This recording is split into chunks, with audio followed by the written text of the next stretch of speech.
Hey guys, and welcome back to another episode of Food School Smarter, Stronger, Leaner podcast on a mission to inspire a world where food makes us better. Today, we are continuing our conversation about our food environment and how to redesign our food environment so it works for us, so it helps us to make better food and eating choices, the ones that support our short and long-term health. And believe me, guys, when you take control of your food environment, you'll be surprised how much easier it gets to eat healthy, to stay healthy, and to be satisfied with the way you look, the way you feel, and that's it. So let's keep talking about the book Mindless Eating, Why We Eat More Than We Think and How to Change It. So first thing I'd like to talk to you about, in the book, it's called Health Halo. So what it means is we humans have this peculiar feature. When we see just the word healthy or all natural, or somehow somebody shows us nutrition information in a more obvious way, like they do in Subway compared to McDonald's, for example. So we think that it is by default healthier, better for us, and it can cure us from a bunch of or everything, all the diseases that there are. So in the book, there was an example about McDonald's and Subway. So they did that research. After people would have a meal in McDonald's and in Subway, like different people, they would ask them like how healthy they thought the food was. Also, they asked them like how many calories do you think you consumed in your meal? And so what was really interesting, there was a pattern that in McDonald's, nobody really thought they were eating healthy. They just thought it was cheap, convenient, kind of delicious, and people didn't fool themselves too much about how healthy it was. But almost the same items in Subway, just a little more nutritional information, maybe a little bit better quality, but not a lot really. The same like burgers or fries or whatever that might be. People thought that whatever was in Subway, just because of the marketing, just because the calorie fat information they show to you, just because of that, people thought that they were eating healthier. Because they thought they were eating healthier, they would add extras, kind of like reward healthy eating behavior. They would add extra mayo or extra fries or extra cheese because people thought that they were eating healthier compared to McDonald's, and so now they could afford more. And what was really interesting is that people in Subway always underestimated the amount of calories they consumed by a lot, by like 50% compared to people in McDonald's, for whom that was about 20 to 30%. It's still a lot. We tend to underestimate the amount of calories in our food, but it was much bigger underestimation in Subway, just because there is this healthier halo around Subway food. So and the conclusion is, whenever we see that something says, like, for example, low fat or low sugar, we don't dig deeper into the details. Even though something might say, fewer calories or lower in calories, it might be like 10 calories less than the regular version. But because there is this healthier halo around that cookie or that protein bar or whatever that might be, we think that it's much better for us, and that's why we might eat twice as much. Or for example, if some cookies would say low fat, even though they might have a lot of sugars and additives and might maybe have like 10 calories less per serving, people assume that because they are low fat, they can eat like a bunch of them And now instead of eating, let's say, 100 calories from cookies, people would eat like 200 just because they thought they were low fat and they were better for them, and now they could eat twice as much. So be aware of that tendency of us humans to read labels and assume that overall it is much better and now we can eat more of it. Even healthy food like nuts, if you eat a lot of them, it will be hard for you to lose any weight. So if you decide to switch from cookies to nuts, well, if you were eating just a couple of cookies and now you are eating bags of nuts, it might turn out to be the effect might be quite the opposite. You might actually gain weight because of that. So just be aware of that healthy halo effect and don't assume things about foods.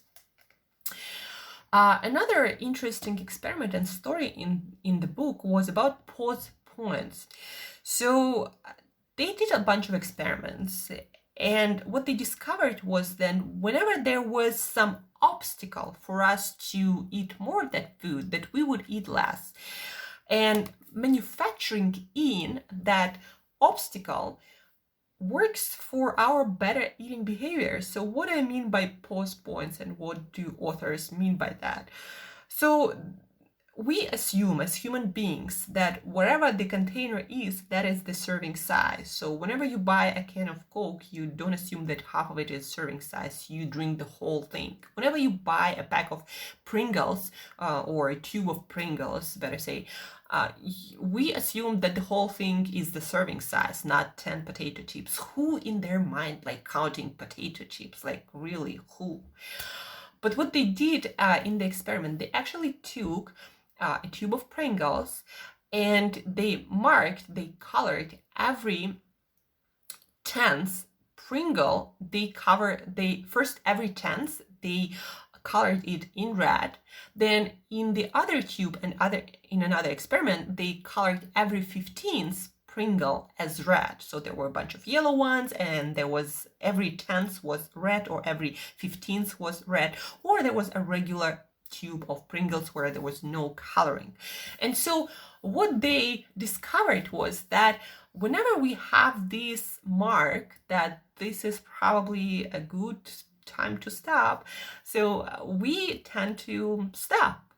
So when they had every 10th Pringle colored in red, people would stop either after eating 10 Pringles pieces, or they would stop in 20. So, either one serving or two servings, not in between. That's how we wired.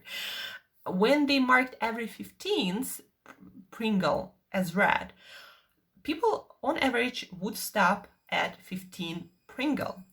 And when there was no coloring whatsoever, people would eat on average 23 Pringles. So more than when they were marked, every 10th, every 15th, people would eat more. And so how you can use it, for example, when you buy a big bag of, let's say, nuts, maybe almonds or maybe cashews, also buy a pack of Ziploc bags and put 30 grams of almonds in one of those bags. And then the next time you feel like eating almonds, just grab one of those 30-gram bags. And guys, that will help you a lot to modify and to manage your eating behavior. Let me tell you a story from my life. I like when I feel especially hungry, when my day was super active and busy, and at night around 7 or 8 p.m., even though I don't like to eat that late, when I feel extremely hungry and I don't feel like going to bed hungry, what I do is I would have some nuts. But the problem I had before was that I would eat too much of nuts, and then I would feel heavy, and then the next morning, I wouldn't feel good, and my digestion was off, and of course my weight was not really where I wanted it to be. And so what I did is, before eating those nuts, I would tell myself, I'm gonna go and eat nuts, and I'm gonna only have, let's say, 2 handfuls. And that's it. So I would go to a bag of nuts, I would take 2 handfuls, put them on a separate plate, and go to the other room and eat them and finish them. And it works every single time compared to the times when I had a whole bag in front of me and I would just tell myself, oh, I'll just eat a little. I'll just eat a couple of handfuls. Never worked. Not a single time it worked. So what I did instead, again, I told myself I'm going to have just 2 handfuls. I would go to that bag, I would take 2 handfuls, put them on a separate plate, and I would go to the other room to finish those nuts, almonds, or cashews or walnuts, whatever I was eating. And that worked. So that's how I use pause points to help myself to manage my eating habits. Another interesting thing that I'd like to share with you is the concept of reformulated foods and stealth health. So basically, in the book, they did a bunch of experiments and they noticed that people tend to be less satisfied. Not all of the people, but some people tend to be less satisfied hunger-wise and satisfaction and taste when they're reminded that this food is healthier. So maybe this hamburger is healthier because it uses low-carb buns or something like that. So people would be satisfied less than they usually are with a regular hamburger. But if you don't tell people anything, they would be just as satisfied, they would notice nothing, and they would finish when the hamburger is finished. They would not regret that they didn't have that other one because they didn't even have an idea that it was any different. And so the lesson from this is, if you're trying to help someone to change their eating habits, or your family maybe member, then don't tell them anything. Add different veggies, more veggies to their meals, change the usual noodles like I did with my father to shirataki noodles, and add some sauce, add something else to give it flavor, to make it less noticeable. Don't tell anything and people will notice nothing and will be just as satisfied, but in a few weeks they'll notice that they look and feel better. So miracle. So use that to help yourself and people around you to change their eating habits for good. Stealth health. So it's not always better to tell people that it's healthier. And to kind of sum it up, food behavior engineering. That's a very powerful concept, guys. And it works, according to all the studies, it works much, much, much better than any diet. So again, you want to somehow modify your food environment, your food behavior, so you don't have to think about it and you're gonna eat less. And when you have that, it's easier for you to maintain and lose weight in our fattening environment that always tells us from every corner, from all the media, that we need to eat something, try something, like there is the snack that we should be snacking on all the time. One of the best strategies is to create food rules. For myself, I'm the person of food rules. Like, I don't eat sugar, I don't eat grains, I don't eat dairy ever. If I ever have a craving for something sweet or something that I know doesn't really work for my goals, for my health, I have a rule. If it happens at night, if I crave something that I know is not that beneficial to me, but I still crave it, what I tell myself is, okay, you can have whatever you want, that ice cream, that cookie, that chocolate, but you can only have it in the morning. So you can have it, but not now, in the morning. And guess what, guys? Since I started doing that, I stopped eating anything at night. Because the tension was released, my mind was okay with the idea that, okay, we're still gonna have it, it's still there, but we just need to wait. And in the morning, my motivation, my decision making was much, much better, and I didn't even crave that thing. So that rule saved me so much health and guilty pleasures. So make your own rules. intermittent fasting, guys. Oh my God. Sorry about that. I had a small accident in my recording studio. Intermittent fasting, guys, it's another way to manage your eating behavior. It's another rule. Why intermittent fasting works so well for so many people? Because it's so easy. You either eat or you don't eat. So that's another food rule.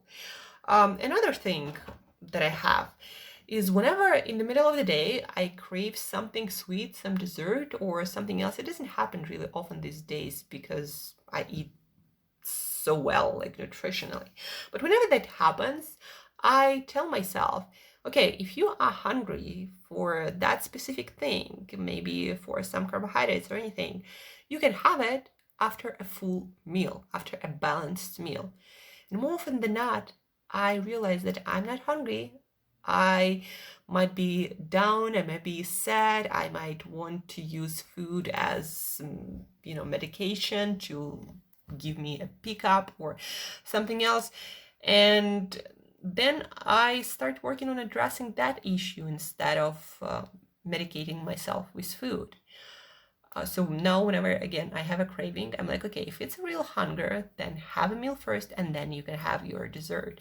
And again, that never happens. So that was also a very powerful discovery for me, that I was using food as medication. And once I started to address hunger and my emotions separately, those cravings, they just disappear. And I don't fool myself into thinking that food I needed for some nutrition benefits.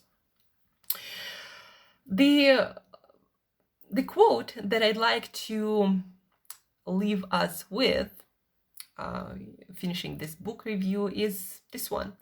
The best diet is the one you don't know you're on. And I couldn't agree with this more, guys. Now you can go keto or paleo or low carb or reduce your calories. But if it feels like it's too much work and you're constantly feeling like you're on a diet, like you're depriving yourself, like you're struggling, that's not gonna stick. And probably what our experience and studies show, and all the weight loss statistic and weight regain, I'd better say, statistics show, and probably you're gonna bounce back even to worse place because you were depriving yourself for so long.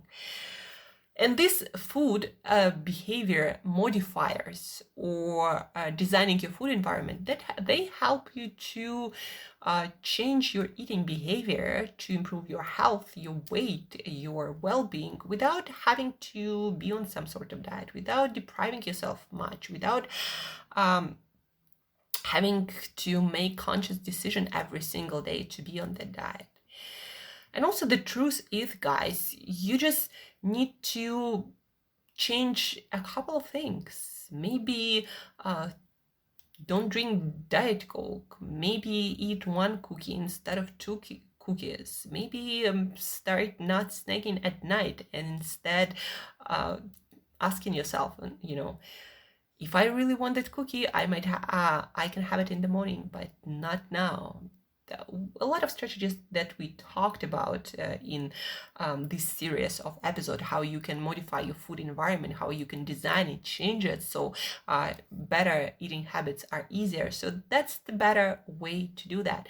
And just one challenge that might stand in your way of adapting that change for life is you need to make a habit out of it. So you make the right decision even when the situation is far from ideal. And to make a habit out of it, you need to stay consistent for a while. And in the book, they suggest you to use checklist, not like a checklist, but check mark strategy to make sure that you are consistent for a while until it becomes your habit, your second nature.